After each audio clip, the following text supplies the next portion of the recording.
The first time Emma walked into the towering glass office building of Starlight Enterprises, she never imagined she would be standing in the private office of one of the most powerful men in the city. And certainly, she never imagined that man, the intimidatingly handsome CEO with piercing grey eyes, would ask her a question that would change both their lives forever. "Emma," he said, his voice firm yet tinged with vulnerability, "I need you to pretend we're married for a month." Emma froze, her heart raced, and her mind went blank. A pretend marriage? Why would the most influential man in the corporate world ask his nanny, someone he trusted with his children, something so utterly personal? She looked at him, the weight of his gaze heavy on her. "Why?" she whispered, though she already knew the answer. "Because," he said, his jaw tightening, "my company is on the brink of a PR disaster. Investors are pulling out and the media is relentless. If they see me as a family man, a devoted husband and father, they'll stay, they'll trust me, and I don't have anyone else." His voice cracked slightly on the last word, betraying the pressure behind the polished exterior. Emma's chest tightened. She had always known that behind the CEO title, the perfect suits and the luxury cars, was a man who was carrying the weight of the world, and a family that depended entirely on him. She took a deep breath, weighing her own principles against the potential consequences. "A month," she said softly, "and then?" "Then nothing," he said. "You go back to your life and I'll handle mine. No awkwardness, no complications. Just help me save my company and protect my children." Emma nodded. She agreed, but neither of them knew that pretending to be married would slowly peel back the walls around both their hearts, revealing vulnerabilities, fears, and unexpected love. The first week was pure chaos. Emma had to navigate board meetings where she was introduced as the CEO's wife, attend charity events where she was expected to smile gracefully, and maintain the perfect image for the cameras and investors. Meanwhile, she had to manage the household for 2 children who weren't hers, but who had begun to rely on her presence, their innocent laughter a constant reminder of why she had agreed to this charade. The CEO, Alexander Drake, was relentless. His perfectionism often collided with Emma's grounded, human approach. He would critique her choices, argue about the smallest details in front of his assistants, and yet in private she would see the exhaustion in his eyes. One night she found him in the office, staring blankly at a mountain of reports. "Alex," she said gently, placing a hand on his shoulder, "you can't do this alone, you don't have to." For the first time he let his guard down. "I'm scared, Emma," he admitted quietly. "Not about the company, about failing them, about failing my kids. I don't know how to be enough." His hands trembled slightly, and Emma felt a rush of empathy. Through challenges at work and misunderstandings at home, their bond deepened. Emma had to learn to navigate the social expectations of being a CEO's wife, all while keeping her professional boundaries.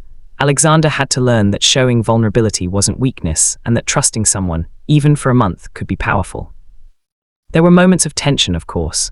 The press smelled something unusual and began asking probing questions. Investors noticed subtle inconsistencies. The children, especially the younger one, would ask innocent but piercing questions. "Mommy, when will you live with us forever?"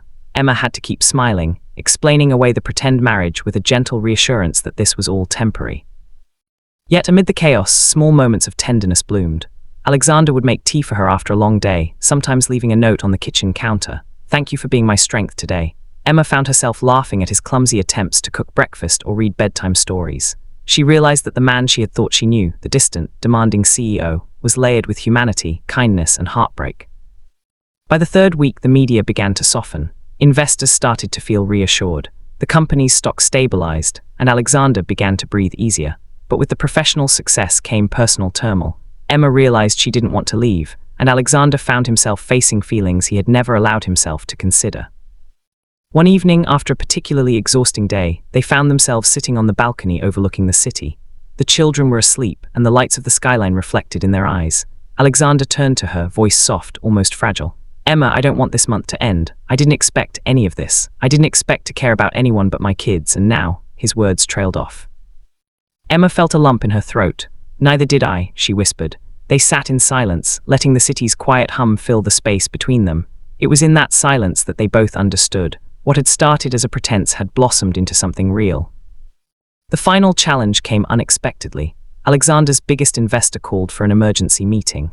The truth about their marriage was at risk of coming out. Emma and Alexander had to act quickly, presenting a united front while protecting the family image. Through clever negotiation, honesty balanced with charm, and the undeniable chemistry they displayed, Alexander not only secured the investment but gained a new level of respect from those who had doubted him. The month ended and the pretend marriage had fulfilled its purpose. Yet when the last day came, neither of them could pretend that their hearts weren't tangled. Alexander turned to Emma, eyes glistening, and said, "I don't want to lose this. Not you, not the family we've become. Pretend or not, I want us truly." Emma smiled, tears in her eyes. "Then let's stop pretending." That day marked the beginning of something far more beautiful than either had imagined, a real family, forged in trust, understanding, and love. Through this journey, both Emma and Alexander learned that life's challenges, no matter how daunting, could be overcome with courage, honesty, and compassion. Pretending to be married had saved a company, but it had also saved their hearts.